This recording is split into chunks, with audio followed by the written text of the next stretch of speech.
Hello, Silas here. This is me reading the Constitution of the United States of America. I shall be reading amendments 11 through 27 in this one. I have already read the actual Constitution, a transcript of that, and amendments 1 through 10, which are also known as the Bill of Rights, and getting into that now.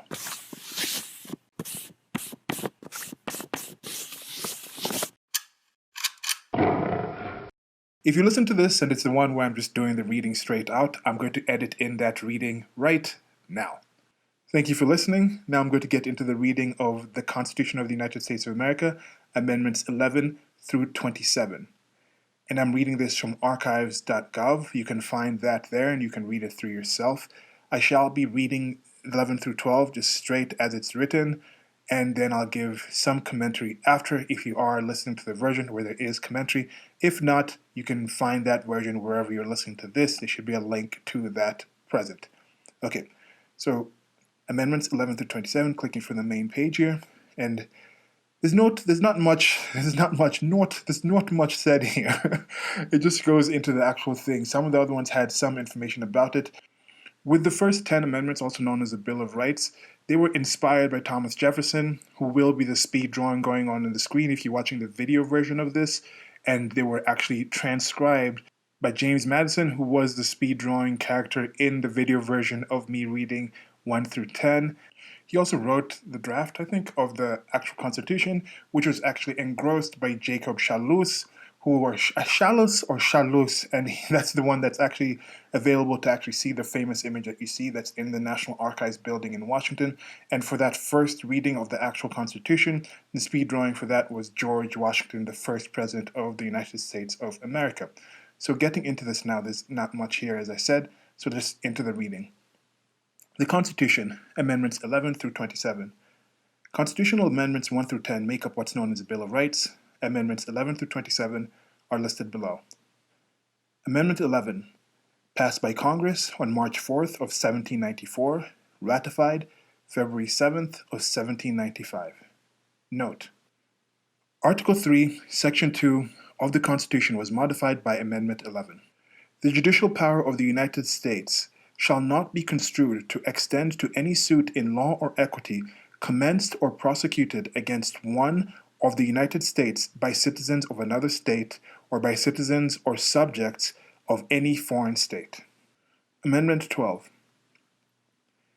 A portion of Article 2, Section 1 of the Constitution was superseded by the 12th Amendment. The electors shall meet in their respective states and vote by ballot for President and Vice President, one of whom at least shall not be an inhabitant of the same state with themselves. They shall name in their ballots the person voted for as president, and in distinct ballots the person voted for as vice president. And they shall make distinct lists of all persons voted for as president, and of all persons voted for as vice president, and of the number of votes for each, which list they shall sign and certify, and transmit sealed to the seat of the government of the United States, directed to the President of the Senate. The President of the Senate shall, in the presence of the Senate and House of Representatives, open all the certificates, and the votes shall then be counted. The person having the greatest number of votes for the President shall be the President, if such number be a majority of the whole number of electors appointed. And if no person have such a majority, then from the persons having the highest numbers not exceeding 3 on the list of those voted for as President, the House of Representatives shall choose immediately by ballot the President. But in choosing the President, the vote shall be taken by states, the representation from each state having 1 vote. A quorum for this purpose shall consist of a member or members from 2/3 of the states, and a majority of all the states shall be necessary to a choice. And if the House of Representatives shall not choose a president whenever the right of choice shall devolve upon them, before the 4th day of March next following, then the Vice President shall act as President, as in the case of death or other constitutional disability of the President. And there's a note here saying that this is superseded by the Section 3 of the 20th Amendment. Back to the reading. The person having the greatest number of votes as Vice President shall be the Vice President, if such a number be a majority of the whole number of electors appointed, and if no person have a majority, then from the two highest numbers on that list, the Senate shall choose the Vice President. A quorum for the purpose shall consist of 2/3 of the whole number of senators, and a majority of the whole number shall be necessary to a choice. But no person constitutionally ineligible to the office of the President shall be eligible to that of Vice President of the United States. Amendment 13. Passed by Congress on January 31st of 1865, ratified December 6th of 1865. Note: a portion of Article 4, Section 2 of the Constitution was superseded by the 13th Amendment. Section 1. Neither slavery nor involuntary servitude, except as a punishment for crime whereof the party shall have been duly convicted, shall exist within the United States or any place subject to their jurisdiction. Section 2. Congress shall have the power to enforce this article by appropriate legislation. Amendment 14. Passed by Congress June 13th of 1866 and ratified July 9th of 1868. Note: Article 1, Section 2 of the Constitution was modified by Section 2 of the 14th Amendment.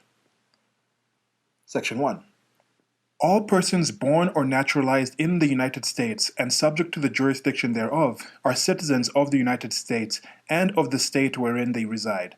No state shall make or enforce any law which shall abridge the privileges or immunities of citizens of the United States, nor shall any state deprive any person of life, liberty, or property without due process of law, nor deny to any person within its jurisdiction equal protection of the laws. Section 2. Representatives shall be appointed among the several states according to their respective numbers, counting the whole number of persons in each state, excluding Indians not taxed. But when the right to vote at any election for the choice of electors for President and Vice President of the United States, representatives in Congress, the executive and judicial officers of a state, or members of the legislature thereof, is denied to any of the male inhabitants of such a state, being 21 years of age, and citizens of the United States, or in any way abridged, except for participation in rebellion or other crime, the basis of representation therein shall be reduced in the proportion which the number of such male citizens shall bear to the whole number of male citizens 21 years of age in such a state. And there was a notification here saying it was changed by Section 1 of the 26th Amendment, and that was a notification about being 21 years of age. Section 3. No person shall be a senator or representative in Congress, or elector of President and Vice President, or hold any office, civil or military, under the United States or under any state, who, having previously taken an oath as a member of Congress, or as an officer of the United States, or as a member of any state legislature, or as an executive or judicial officer of any state, to support the Constitution of the United States, shall have engaged in insurrection or rebellion against the same, or given aid or comfort to the enemies thereof. But Congress may, by a vote of 2/3 of each house, remove such disability. Section 4. The validity of the public debt of the United States, authorized by law, including debts incurred for payment of pensions and bounties for services in suppressing insurrection or rebellion, shall not be questioned.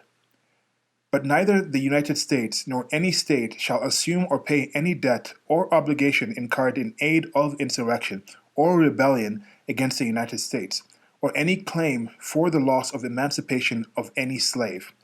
But all such debts, obligations, and claims shall be held illegal and void. Section 5. The Congress shall have the power to enforce by appropriate legislation the provisions of this article. Amendment number 15. Passed by Congress on February 26th of 1869, ratified February 3rd of 1870. Section 1. The right of citizens of the United States to vote shall not be denied or abridged by the United States or by any state on account of race, color, or previous condition of servitude. Section 2. The Congress shall have the power to enforce this article by appropriate legislation. Amendment number 16. Passed by Congress on July 2nd of 1909, ratified on February 3rd of 1913. Note: Article 1, Section 9 of the Constitution was modified by Amendment 16. The Congress shall have the power to lay and collect taxes on incomes from whatever source derived, without apportionment among the several states, and without regard to any census or enumeration. Amendment number 17, passed by Congress on May 13th, 1912, ratified on April 8th, 1913. Note: Article 1, Section 3 of the Constitution was modified by the 17th Amendment. The Senate of the United States shall be comprised of 2 senators from each state, elected by the people thereof, for 6 years, and each senator shall have 1 vote. The electors in each state shall have the qualifications requisite for electors of the most numerous branch of the state legislatures. When vacancies happen in the representation of any state in the Senate, the executive authority of such state shall issue writs of election to fill such vacancies, provided that the legislature of any state may empower the executive thereof to make temporary appointments until the people fill the vacancies by election, as the legislature may direct. This amendment shall not be so construed as to affect the election or term of any senator chosen before it becomes valid as part of the Constitution. Amendment number 18, passed by Congress on December 18th, 1917, ratified January 16th, 1919, repealed by Amendment 21. Section 1. After 1 year from the ratification of this article, the manufacture, sale, or transportation of intoxicating liquors within, the importation thereof into, or the exportation thereof from the United States and all territories subject to the jurisdiction thereof for beverage purposes is hereby prohibited. Section 2. The Congress and the several states shall have concurrent power to enforce this article by appropriate legislation. Section 3. The article shall be inoperative unless it shall have been ratified as an amendment to the Constitution by the legislatures of the several states, as provided in the Constitution, within 7 years from the date of the submission hereof to the states by the Congress. Amendment number 19, passed by Congress June 4th of 1919, ratified August 18th of 1920.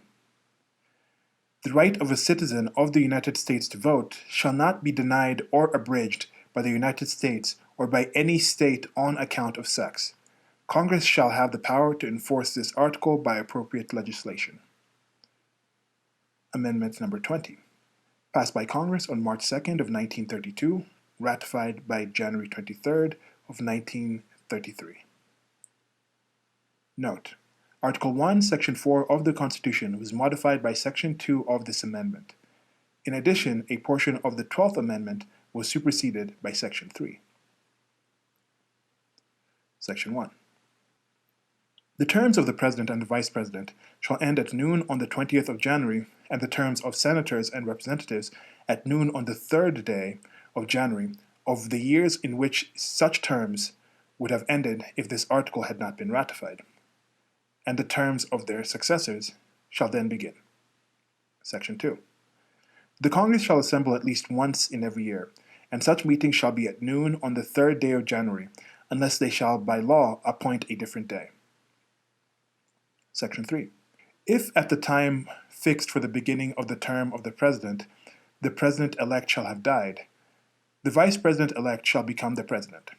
If a President shall not have been chosen before the time fixed for the beginning of his term, or if the President-elect shall have failed to qualify, then the Vice President-elect shall act as President until a President shall have qualified.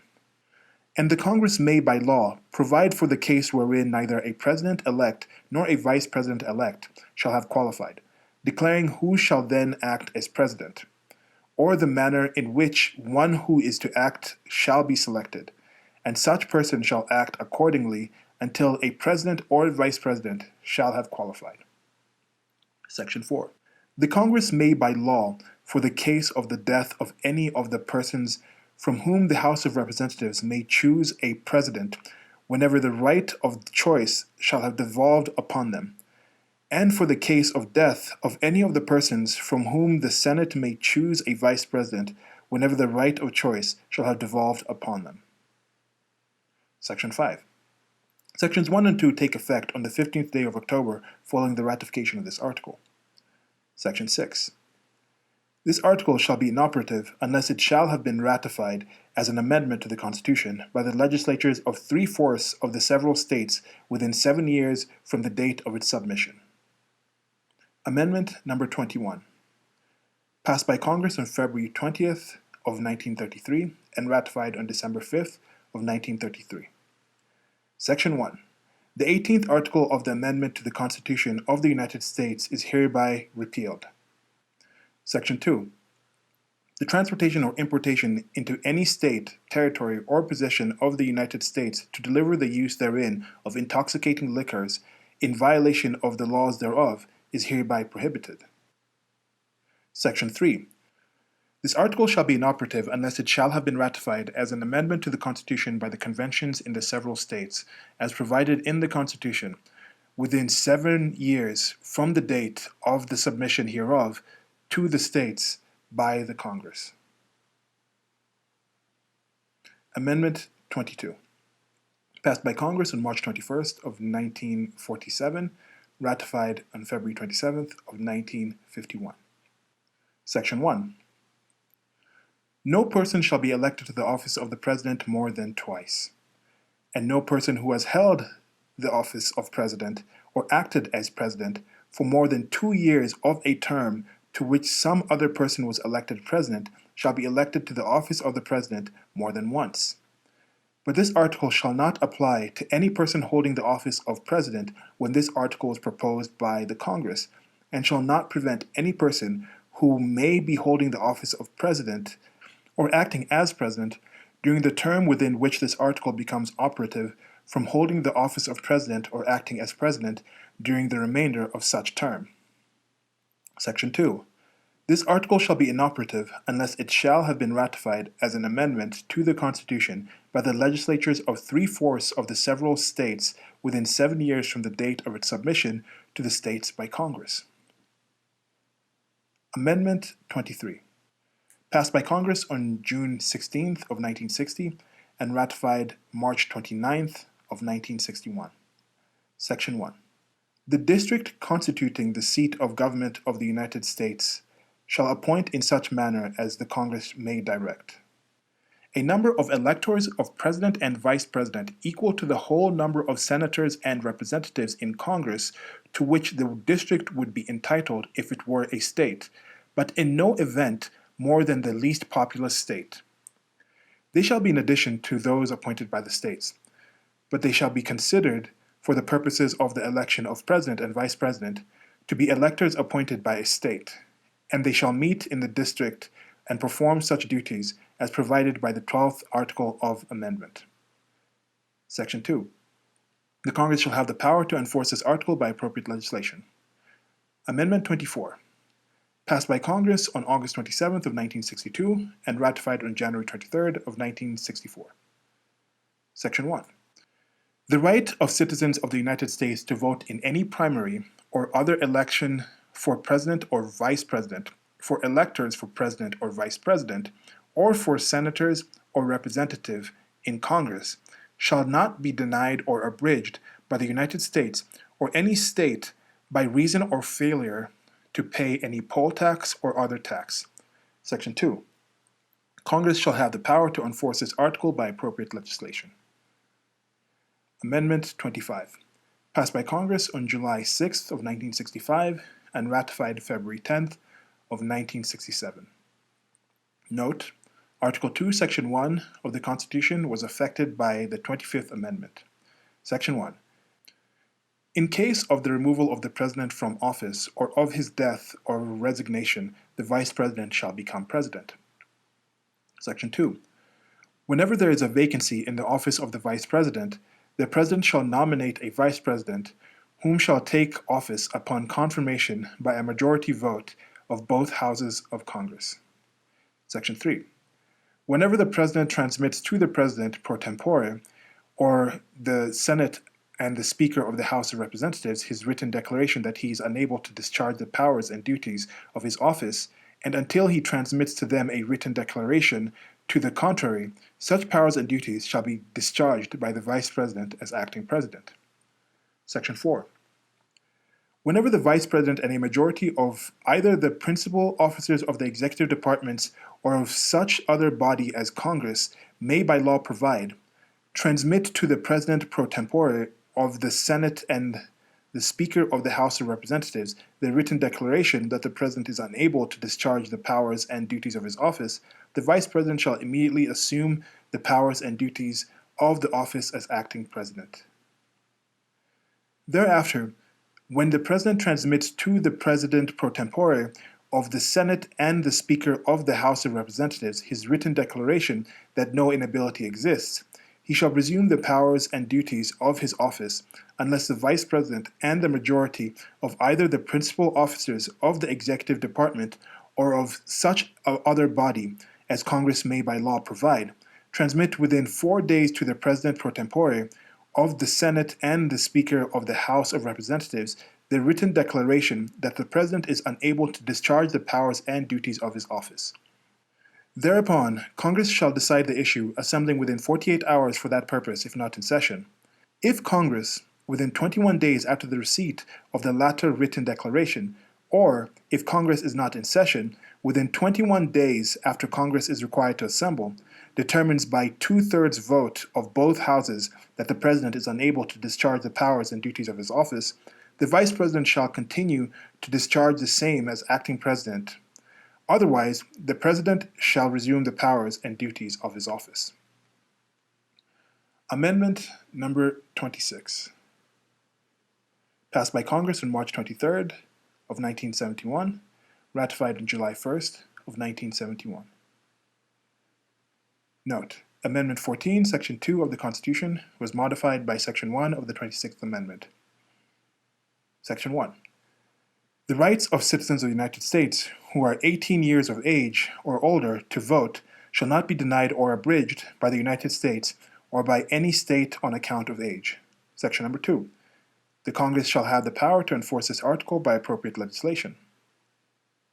Amendment number 27, originally proposed on September 25th, 1789, and ratified on May 7th of 1992. No law varying the compensation for the services of the senators and representatives shall take effect until an election of representatives shall have been intervened.